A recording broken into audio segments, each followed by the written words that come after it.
अमरीकी सदर Donald Trump ने कहा है कि इसराइल ने गजा में 60 रोज़ा सीज़ फायर को फाइनल शक्ल देने के लिए ज़रूरी शराइत पर इत्तफाक किया है। ये क्लियर नहीं कि ये ज़रूरी शराइत क्या हैं, लेकिन इस मुतालिक ट्रंप का कहना था कि कतरी और मिस्री, जिन्होंने अमन लाने के लिए बहुत मेहनत की है, इस हतमी तजवीज़ को पेश करेंगे। फौरी तौर पर यह वाज़ेह नहीं है कि हमास के लिए जंगबंदी की शराइत काबिल कबूल होंगी या नहीं, लेकिन सदर ट्रंप ने यह ज़रूर कहा है कि हमास इस मुआहदे को इसलिए कबूल करेगी क्योंकि अगर वो ऐसा नहीं करते तो हालात बेहतर नहीं बल्कि मज़ीद ख़राब हो जाएंगे। अमरीकी सदर ट्रंप का यह ऐलान इसराइली वज़ीर आज़म बेंयामिन नेतन्याहू के साथ आइंदा हफ्ते तयशुदा मुलाकात से कबल सामने आया है, जिसमें अमरीकी सदर ने कहा है कि वो बहुत क्लियर रहेंगे। अमरीकी सदर इससे कबल कह चुके हैं कि उनके ख्याल में नेतन्याहू गजा में जंग का खात्मा चाहते हैं,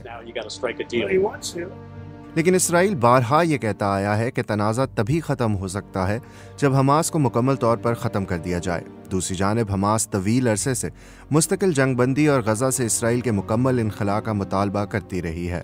इसराइल ने 7 अक्टूबर 2023 को हमास के इसराइल पर हमले के बाद गजा में फौजी हमलों का आगाज़ किया था। गजा की वजारत सेहत का कहना है कि इस वक्त तक गजा में 56,000 से ज़्यादा अफराद हलाक हो चुके हैं, जबकि तकरीबन 50 इसराइली यरगमाली अब भी गजा में मौजूद हैं, जिनमें कम से कम 20 के बारे में ख्याल किया जाता है कि वो जिंदा हैं।